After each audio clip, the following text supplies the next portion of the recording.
Hello friends, welcome to my channel MD learning home. दोस्तों, आज मैं आपको इस दुनिया के 5 नियम जिन्हें महान वैज्ञानिक भी नहीं समझ पाए, जैसे कि आइंस्टीन, सीवी रमन या और भी जितने सारे वैज्ञानिक हुए जिन्होंने महान महान आविष्कार किए, जेल बेयर्स, और वो लोग भी इस नियम को नहीं समझ पाए कि आखिर ये नियम का कंसेप्ट क्या है, और इससे जो क्वेश्चंस निकलते हैं उसका आंसर वो भी नहीं ढूंढ पाए। तो ये 5 नियम मैं आज आपको इस वीडियो में बताने जा रहा हूँ। इसे जानकर आपको एक नया कंसेप्ट डेवलप होगा और शायद आप इसका हल निकाल पाएँ। कुछ भी हो सकता है, इसलिए आप इसको ध्यान से देखें। क्या पता कहीं आइंस्टीन का थॉट्स, आइंस्टीन जैसा वैज्ञानिक विचार आपके अंदर हो। सो इस क्वेश्चंस को देखें जो मैं आपको यहाँ पे दिखाने जा रहा हूँ, और इस नियम को समझने का प्रयास करें। और अगर आपको इससे कुछ आंसर्स मिलता है, कुछ आप कंसेप्ट समझ में आता है आपको, तो प्लीज़ आप कमेंट में ज़रूर बताएं। मैं आपका नाम अगले वीडियो में लाऊंगा। तो चलिए स्टार्ट करते हैं। इसमें देखिए, पहला क्वेश्चन जो मैं आपको बताने जा रहा हूँ, पहला क्वेश्चन है आपका, अगर ब्रेड आपके हाथ से छूट जाए तो ज़मीन पर उसी तरफ से गिरेगा जिस तरफ से मक्खन लगा हो। दोस्तों, ये आप अक्सर देखते होंगे कि ब्रेड को आप चाहे जैसे भी रखें, लेकिन जब आप ऊपर से गिराएंगे तो जिस तरफ मक्खन लगा होगा ब्रेड का, वो हिस्सा हमेशा ही ज़मीन की तरफ रहेगा, मतलब नीचे रहेगा। तो जब भी आप ब्रेड को गिराइएगा तो मक्खन जो है वो हमेशा ज़मीन में गिर जाएगा और मिट्टी उसमें लग जाएगा, मतलब मिट्टी की तरफ। अगर फर्श है तो फर्श की तरफ हमेशा गिरता है। तो ये भी एक कंसेप्ट, एक कैसा क्वेश्चन, एक ऐसा नियम है कि आखिर वो उसी तरफ क्यों गिरता है, उसका क्या कारण है। इसको भी बहुत सारे वैज्ञानिक इसको नहीं समझ पाए, और आज भी ये एक तरह से एक समझिए कि एक ट्रैप क्वेश्चंस बना हुआ है। तो आप इस क्वेश्चंस का एक बार अपने से ज़रूर सोचें।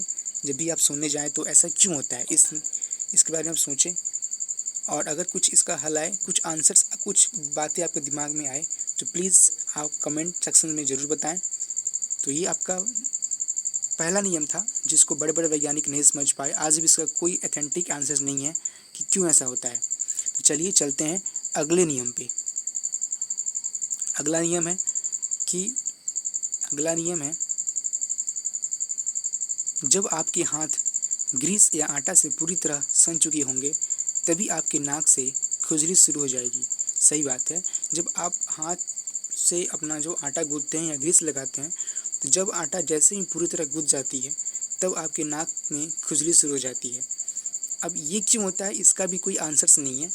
और ये भी बड़े बड़े वैज्ञानिक और बड़े बड़े जो साइंटिस्ट हैं वो भी इस चीज़ को एनालिसिस किए, लेकिन उसका ऑथेंटिक आंसर्स आज तक नहीं आया। सो आप भी इसको ज़रूर सोचें। अगर इससे कुछ संबंधित विचार आते हैं आपकी, तो आप कमेंट बॉक्स में हमें ज़रूर बताएं। चलिए, तो ये था नियम 2 जो कि आज भी अनसुलझा हुआ है। तो चलते हैं अगले नियम पे। दोस्तों, नियम 3 आपका नियम 3 है आपका टेलीफोन का नियम। तो देखिए, अब टेलीफोन का नियम ये है कि जब आप कोई भी रॉन्ग नंबर, टेलीफोन में क्या होता है, ये नियम है कि जब आप कोई भी रॉन्ग नंबर डायल करें तो कभी भी इंगेज नहीं मिलेगा। और आप ऐसे जनरली कोई नंबर लगाते हैं अपने रिलेटिव का, तो अक्सर वो नंबर जो है वो आपको बताएगा कि कहीं इंगेज है या कहीं बिज़ी है। लेकिन कोई रॉन्ग नंबर डायल करेंगे तो कभी भी आपको बिज़ी नहीं मिलेगा। तो ये एक चीज़ है। और ये भी क्यों होता है, इसका भी कोई ऑथेंटिक आंसर आज तक वैज्ञानिक या साइंटिस्ट, कोई साइंटिफिक रीज़न इसका नहीं आया है। साइंटिस्ट भी बहुत कुछ किए हैं और इसका कोई अभी तक कोई फैक्चुअल आंसर नहीं मिला है। सो ये था नियम 3 जो कि आज भी अनसुलझा हुआ है। चलिए बात करते हैं नियम 4 के बारे में। नियम 4 क्या कहता है?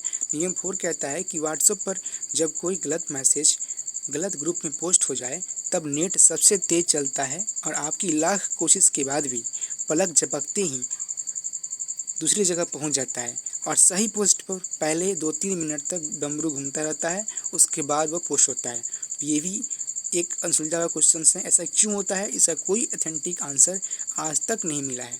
बड़े बड़े वैज्ञानिक भी इस नियम को समझने में, ऐसा क्यों होता है, इसको सॉल्व करने में फेल हो गए।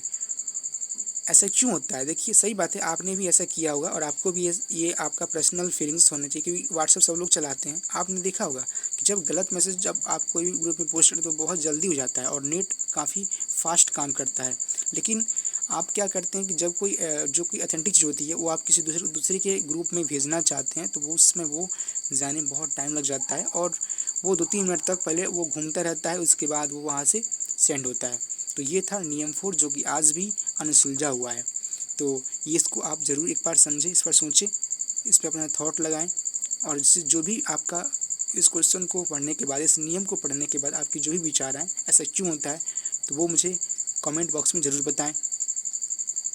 चलिए, अगला नियम है नियम 5 कि यदि आप एक लाइन से, आपने देखा होगा अक्सर कि जब आप बैंक में जाते हैं तो वहाँ पे बहुत सारी लाइन लगी होती है, या कोई राशन लेने जाते हैं या कोई ऑफिस काम से कहीं किसी ऑफिस में जाते हैं, गवर्नमेंट ऑफिस में, तो वहाँ भी बहुत सारी लाइन लगी होती है।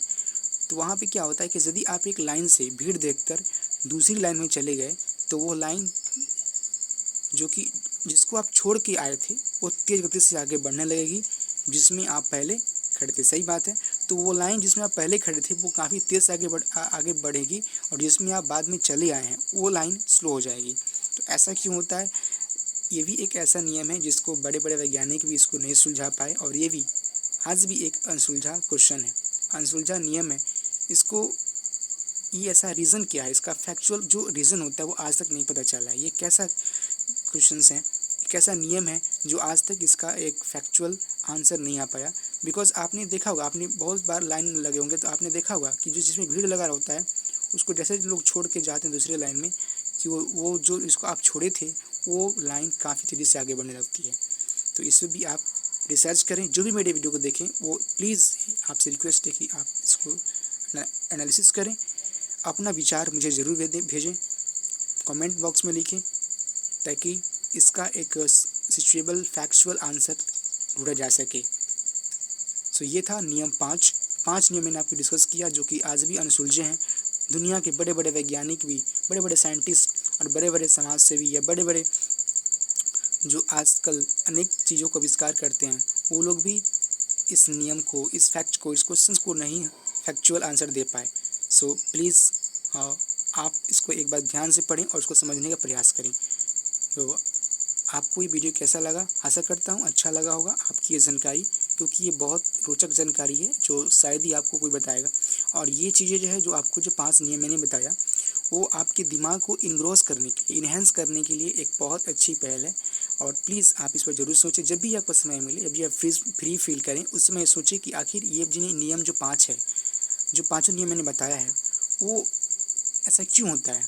प्रत्येक नियम पे आप थोड़ा सा विचार ज़रूर करें, थोड़ा सा इस पर अपना सोच का विकास करें, थोड़ा सा इस पर अपना दिमाग लगाएं।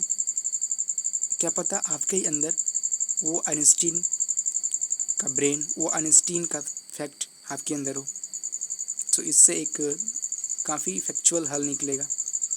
सो अगर आपकी वीडियो अच्छी लगी हो तो प्लीज़ मेरे चैनल को सब्सक्राइब करें, ताकि आगे भी मैं जब इसे वीडियो लाऊं तो आपके तक पहुंच सके और आपके ब्रेन को ये सिग्नल मिल सके कि हाँ, हम भी एक अच्छा काम कर सकते हैं, हमें भी वो साइंटिस्ट, वो आंसर ढूंढने का मौका मिला है जो कि काफ़ी समय से किसी को नहीं मिला और उसका फैक्चुअल आंसर अभी तक नहीं आया। सो प्लीज़ अगर वीडियो अच्छी लगी हो तो इसे लाइक ज़रूर करें। अगर आप ये क्वेश्चन आपको अच्छा लगा हो तो प्लीज़ मेरे चैनल को सब्सक्राइब करें और बेल आइकन ज़रूर प्रेस करें। चलिए मिलते हैं नेक्स्ट वीडियो में, तब तक के लिए थैंक यू।